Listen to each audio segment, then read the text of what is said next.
Number दो जो है, हमारे माननीय प्रधानमंत्री जी ये पंचर बनाने की बात करते हैं तो ये मुसलमानों को एक तो जलील करने की बात करते हैं, लेकिन वक्फ एक्ट में जितनी भी चेंजेस लाना चाहते हैं उनकी नीयत ठीक नहीं है। एक तो ये कॉन्स्टिट्यूशन का वायलेशन है, आर्टिकल 14, 14, 21, 25, 26, 29 एंड 301। एक तो ये देख लीजिए 9% जो लोग हैं वो जो है इसके एक्ट के खिलाफ है, क्योंकि ये कॉन्स्टिट्यूशन के खिलाफ है, संविधान का खत्म करने के बराबर है, वायलेशन हो रहा है। ये इसमें सरकार की नीयत में खोट है, साफ नहीं है। अब राष्ट्र अली हुसैन आसिफ बिहारी जो मुसलमानों के पसवादा के डॉक्टर अम्बेडकर कहे जाते हैं, उनको आप ये भारत रत्न क्यों नहीं दे रहे हैं। उसी तरह से भारत वो यहाँ पे भी कास्ट सिस्टम आ गया, यहाँ पे भी कास्ट सिस्टम है, इस्लाम में कास्ट नहीं है। लेकिन जो हमारा जो मजहबी रहनुमा है उन्होंने लेके हमको मसलक में और फॉरवर्ड बैकवर्ड में लेके देके डाल दिया। शायद आप में से बहुत कम लोगों को पता होगा कि जब मेरे मन में वक्फ के एक्ट पर काम करने का विचार आया तो सबसे पहले मैंने सैयदना साहब से सलाह मशवरा किया। फिर उन्होंने आपको मेरे पास भेजा तो मैंने इनको 3 साल तक परेशान किया कि आप जरा इसको अपने तरीके से देखिए, आप अपने लीगल एडवाइस लीजिए, मुझे ड्राफ्ट दीजिए। यानी आप कल्पना नहीं कर सकते इतना कंसल्टेशन में उन्होंने मेरा साथ दिया। आप में से जो भी जानकार लोग उनको बात कर करके ले आए और एक एक शब्द फुल स्टॉप कॉमा में क्या करना चाहिए यहां तक मुझे मदद मिली।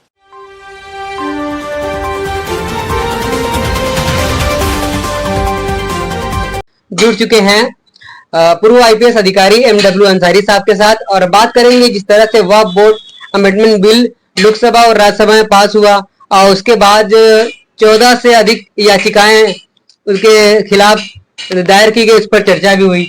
बराबर जब से ये वक्फ बोर्ड कानून आया है इसको लेकर प्रधानमंत्री उसको समर्थन में बोल रहे हैं कि अगर से वक्फ बोर्ड का सही इस्तेमाल हुआ होता तो आज मुसलमानों को पंचर नहीं बनाना पड़ता। देखिए ऐसा है कि मकबूल साहब आपका बहुत बहुत शुक्रिया। एक तो लगभग 75 जो है पिटीशन सुप्रीम कोर्ट में लगे हुए, 14 नहीं लगे, 75 नंबर 1।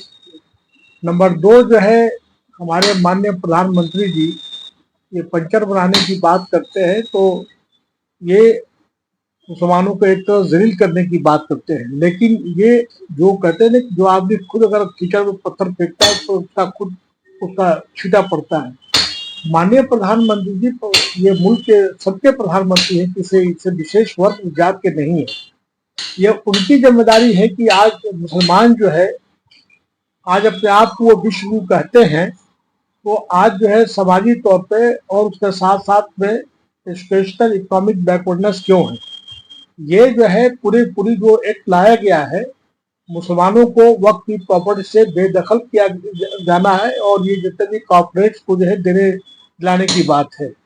आप वक्फ एक्ट में जितनी भी चेंजेस लाना चाहते हैं उनकी नीयत ठीक नहीं है। एक तो ये कॉन्स्टिट्यूशन का वायलेशन है, आर्टिकल 14, 14, 21, 25, 26, 29 एंड 301। एक तो ये देख लीजिए। अब रहा सवाल की पंचर जो बनाने की बात करते हैं, देखिए मैं सिर्फ ये कहना चाहूंगा कि ये प्रधानमंत्री जी आज तक जितना भी इन्फोर्समेंट उस पर वो फोकस करके तमाम जो लैंड माफिया है, इवन मुतवल्ली है या जो है हमारे मुस्लिम जो रहनुमा है, जो दबंग किस्म के लोग, इसका जो है हक जो है ये गरीबों तक पहुंचना चाहिए, नहीं उस पर अगर काम करते बात समझ में आ रही है। ये तो एक्ट अगर देखेंगे तो आप जैसे से पढ़ेंगे हमारे एक्ट में देखा जाए तो जो उन्हें प्रोविजन लेके आए हैं इसमें एक तरह से नॉन मुस्लिम को ला के दखल अंदाजी करना चाहते हैं। दूसरा जो इम्पोर्टेंट जो है, कलेक्टर को इतना स्वीपिंग पावर दे दिया गया है कि वो जो चाहे मनमानी करेगा और जो कुछ भी होता है आप देख रहे हैं कि पूरे प्रदेश का, पूरे इंडिया की जो ब्यूरोक्रेसी है, कमिटेड ब्यूरोक्रेसी है, वो पहले अपने पॉलिटिकल एग्जीक्यूटिव पॉलिटिकल पावर को जो है देखता है, उसका रुख देखता है, उसके बाद वो फैसला करता है, डिसीजन लेता है।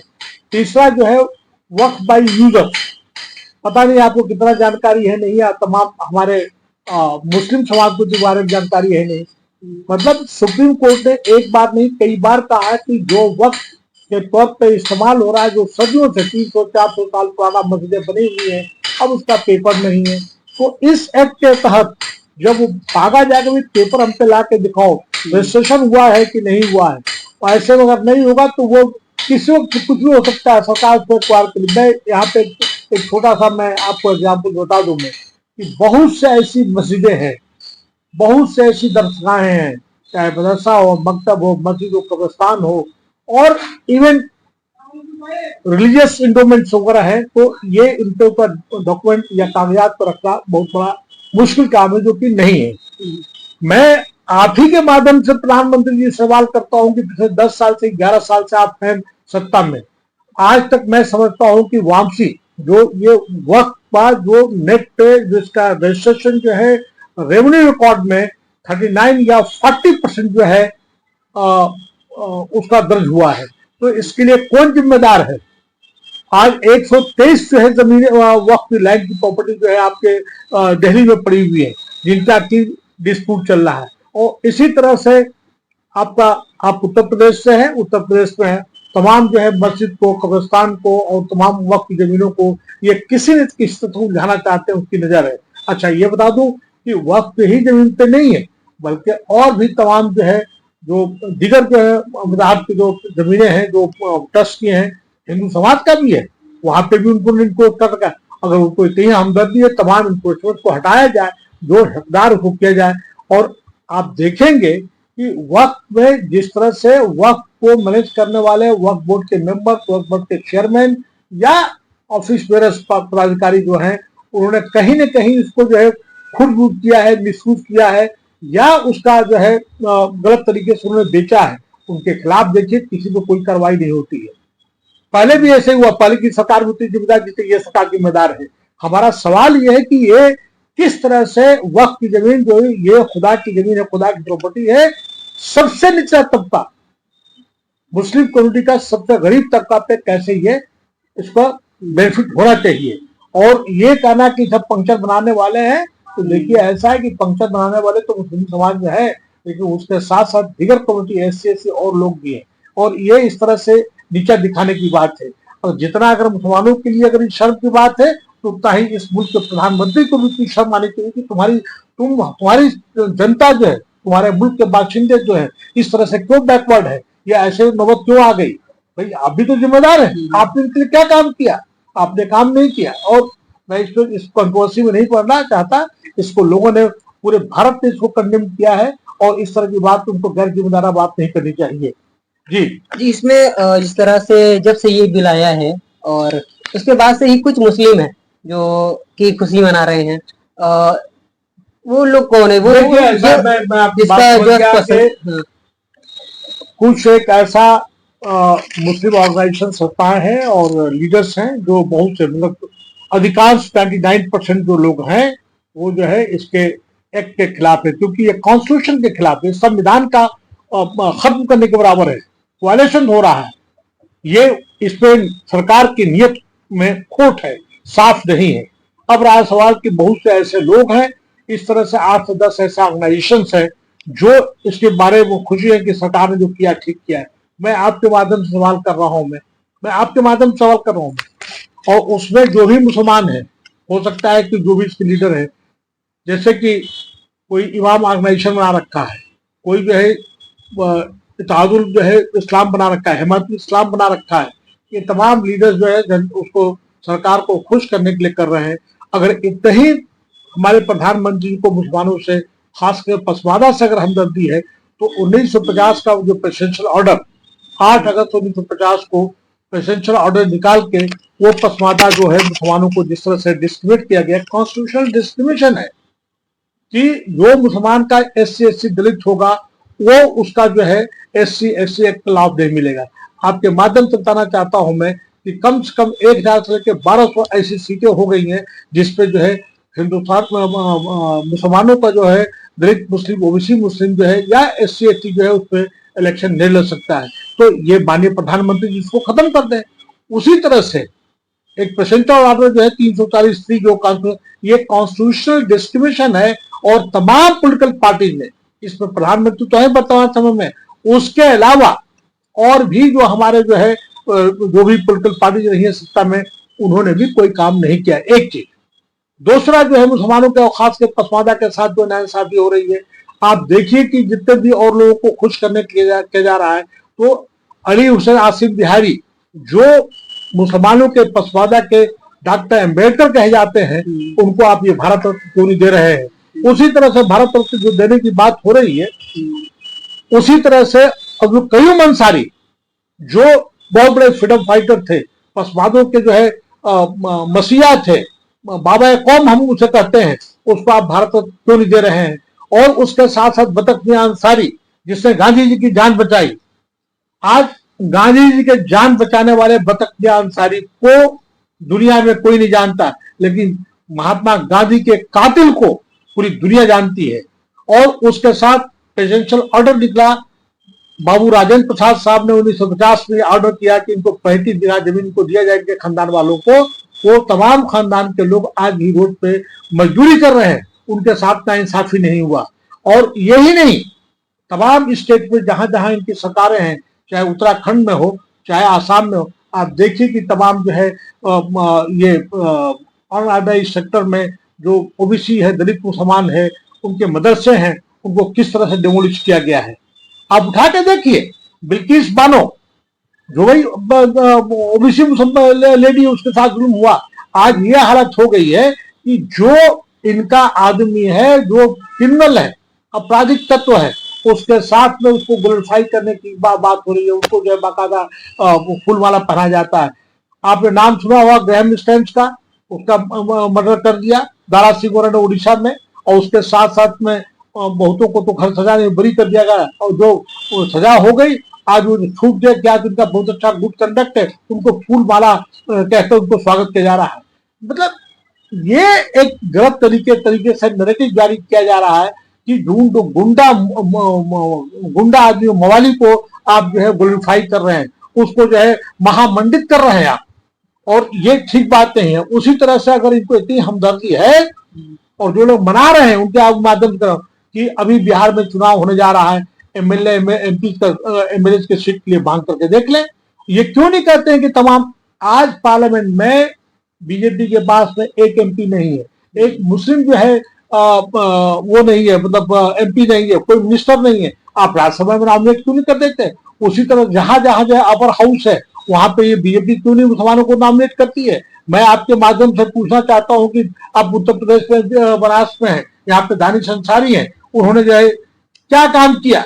वो बीजेपी के रिप्रेजेंटेटिव होकर पसमादा के सामने बीजेपी की बात करते हैं, लेकिन पसमादा का रिप्रेजेंट होकर बीजेपी के साथ जो सामने वो बात नहीं थे, जो जिनकी ग्रीवांसेस है, इनकी जो बात जो होनी चाहिए वो नहीं रख पाते हैं। तमाम ऐसे कमीशन जिनका ताल्लुक जो जिसका कि मुसलमानों के फलाह बहबूद के लिए बनाई गई है, उनको वेलफेयर को देखने के लिए बनाई गई है, और उनके लिए कॉन्स्टिट्यूट की गई है, उसको सबको इस सरकार ने सबको कहीं ना कहीं खत्म कर दिया या इनइफेक्टिव कर दिया। उसके साथ साथ तो उनकी ताकत को पूरी खत्म कर दिया। वहां पे सभी जगह पसमादा क्यों नहीं अपॉइंटमेंट कर देते हैं। और यही नहीं, आने वाले दिन में बिहार में इलेक्शन होने जा रहे हैं, आप उसके आबादी के तनासब से यही जो लोग अपना जश्न मनाना चाहते हैं, मना रहे हैं कि भाई ये बिल अच्छी बात है, तो वो उसका टिकट लेके दिखा दें मुझसे, बंगाल में चुनाव होने जाए दिखा दिया जाए। एक भी मुसलमानों के हित के लिए काम किया हुआ इस सरकार ने दिखाने के लिए रिटॉरिक नैरेटिव जारी किया है, लेकिन सबसे ज्यादा नुकसान जो है इस पे दलित मुसलमानों को, ओबीसी मुसलमानों को हुआ है। चाहे कहीं भी जो हो रहा है, वो सभी लोग रोड पे हैं, तो कौन है दलित मुसलमान, ओबीसी मुसलमान है। वो रोड पे अनऑर्गेनाइज्ड सेक्टर जो काम करने वाला है, लेबर है, मजदूर है, चाहे कंस्ट्रक्शन कंपनी में काम करने वाला हो, चाहे खूंचा लगाने वाला हो, चाहे अपना ठेला लगाने वाले हो, तमाम भी दलित मुसलमान है। आप कुरैशी समाज के देख लीजिए, एक तरफ जो है इनकी धंधों को पूरा चौपट कर दिया, और दूसरी तरफ जो है बाहर एक्सपोर्ट जो बीफ है जो एक्सपोर्ट हो रहा है, तमाम ये बड़ी बड़ी कंट्रियां ये नॉन मुस्लिम्स हैं, और उनसे ये प्रधानमंत्री जी, हमने ये बात नहीं की, तमाम बड़े बड़े पार्लियामेंटर्स हैं, उन पर इल्जाम लगाया है कि आप इनसे चंदा लेते हैं, एक तरफ एक्सपोर्ट पे आते हैं, और गरीब यहाँ का जो सिख है, कुरैशी है, उसका आपने धंधा बंद कर दिया है। आप ये कहीं ना कहीं लोगों को ये गुमराह करने वाली बात है। डिवाइड एंड रूल, बांटो और राज करो। हाँ, बार्डर एक्ट तो ये चल रहा है जी, बताएं। ऐसे में जिस तरह से अभी ये चीजें पास हुई, बिल के पास होते ही मामला कोर्ट में सीजीआई संदीप खन्ना ने सवाल कर दिया है कि क्या मंदिरों में भी मंदिर के ट्रस्ट में भी मुसलमानों को शामिल किया जाएगा। भाई यही तो मैंने आपको कहा मेरे भाई कि आदमी का पब्लिक इन्वॉल्वमेंट जो है, सॉरी रिलीजियस इन्वॉल्वमेंट हो रहा है, जैसे कि मस्जिद है या इनका ट्रस्ट है। आर्टिकल जो है 26 है और 29 में ये साफ लिखा है कि वो स्टैब्लिश एडमिनिस्ट्रेशन की बात कही गई कि मैं अपना जो हर वर्ग के धर्म के लोग जो है अपना जो है मजहब के जो इंडोमेंट बना सकते हैं और उसको आप वो लोग एडमिनिस्ट्रेशन कर सकते हैं और इसमें सरकार का कोई दखल नहीं होगा, सब्जेक्ट टू कि ये नेशन के खिलाफ नहीं है। वक्त में भी कोई ऐसी बात नहीं है। वक्त जो है ये तो खुदा की प्रॉपर्टी है, ये जो प्रॉपर्टी है गरीबों के लिए किया जा रहा है। हाँ, इतना जरूर है कि अगर मैं वक्त का मुतवल्ली मैं अगर बैठा हूँ और मैं उसको खुद किया है मैंने, और अगर मैं उसको मिसयूज कर रहा हूँ तो मेरे खिलाफ कार्रवाई करो। अगर मैंने उसको किसी को बेच दिया बेईमानी से, मेरे खिलाफ कार्रवाई करो। हम तो कह रहे हैं कि भाई इसमें 4 तरह का माफिया है। एक तो जो वो पावरफुल लोग, चाहे मुतवल्ली हो चाहे मुस्लिम लीडर्स हो, उन्होंने इसको खुद किया है, उनके खिलाफ कार्रवाई कीजिए। उसी तरह सरकार ने हमारी जो वक्फ की जमीनों का कब्जा कर रखा है उसके खिलाफ कार्रवाई होनी चाहिए, उनको रिमूव करना चाहिए, उन्हीं काम किया। उसी तरह से कोई और जो है मिली भगत से हुआ है उनके खिलाफ कार्रवाई करना चाहिए, हम तो कह रहे हैं। लेकिन आप जो है भाई आज जो है उसका बहुत से मोर देन 60% लैंड जो है वक्फ लैंड जो है लैंड रेवेन्यू रिकॉर्ड में दर्ज नहीं हुआ है। तो जब दर्ज नहीं हुआ है, जब किसी से मांगा जाएगा तो कैसे काम चले। आप जहाँ पे बैठे हुए हैं, आप यहाँ का मुतवल्ली ने मिलके इन गरीबों का यहाँ से लेके वहां से लेके 50 दुकानें तोड़वा दिया। यहीं पे आप देखिए जहाँ पे बैठे हुए हैं, ये तोड़वा दिया उससे, और सरकार के मिली भगत से हुआ है। और वही बड़े बड़े माफिया जो सामने होटल्स बने हुए हैं उनका कहीं पे कुछ नहीं हुआ। तो ये सब जो है मिली भगत से हो रहा है। जो बड़े बड़े पावरफुल लोग हैं उनके लिए कानून है, और जो गरीब होकर कानून साथ नहीं देता उसका इंसाफ नहीं हो रही है। पहले के लोग जो अशिक्षित थे वो हर चीज को लिख नहीं रखते थे, वक्फ कर देते थे। वक्फ शब्द वहीं से आया है, तो उन लोगों के लिए तो परेशानी बढ़ जाएगी ना। सभी के परेशानी बढ़ जाएगी। कोई ने कहा भाई आज से 300 साल मस्जिद जो है इस्लाम में यहाँ पे ये थोड़ी कि मुगलों ने लेके आए हैं। यहाँ के लोग जो है बाकायदा इस्लाम की जो अक़ुवत इस्लाम कहलाता है, जो भाईचारगी थी और समता था, उसको पढ़ने के बाद लोगों ने इस्लाम को कबूल किया। अब ये कुछ और बात की, जब इस्लाम में जब शामिल हुए तो अपना धंधा जो है, अपना प्रोफेशन जो है, अपना रोजगार अपने साथ में लेके आए, तो वो यहाँ पे भी कास्ट सिस्टम आ गया। यहाँ पे भी कास्ट सिस्टम है, इस्लाम में कास्ट नहीं है। लेकिन जो हमारा जो मजहबी रहनुमा है उन्होंने लेके हमको मसलक में और फॉरवर्ड बैकवर्ड में लेके जाके डाल दिया। और हम लोग को इस्लाम को पढ़ना चाहिए, और अगर इस्लाम को जो पढ़ लेगा और खास कर कुरान हदीस को, वो पक्का मुसलमान हो जाएगा। हम बता रहे हैं आपको इस्लाम का, जैसे क्रिश्चियन के बारे में कहा जाए कि जैसा क्रिश्चियन जो पिछली मिशनरी डील है, जिस तरह उन्होंने एजुकेशन के लिए काम किया, हेल्थ के लिए काम किया, उसी तरह से इस्लाम में बहुत बड़ा जो है, हालांकि इस्लाम में भी तालीम के लिए बहुत बड़ी बात की। पहली सूरा वो पहली जो है आयत जो आई है कि अपने रब का नाम लेके पढ़, ये एजुकेशन की बात थी। उसके साथ साथ में हम लोगों को अपना बड़े पैमाने पे हम लोगों को अगर देखा जाए तो बहुत बड़े पैमाने में जो इस्लाम में भाईचारगी है, बराबरी है, ऊंच नीच को खत्म करने की बात कही है, वो आपको कहीं नहीं मिलेगी। ठीक है, बहुत अच्छा लगा बात करके आपसे, आपका बहुत बहुत शुक्रिया। मिलते हैं अगली अपडेट में। चैनल पर नया, चैनल को लाइक करें, सब्सक्राइब करें और कमेंट करके भी अपनी प्रतिक्रिया रख सकते हैं।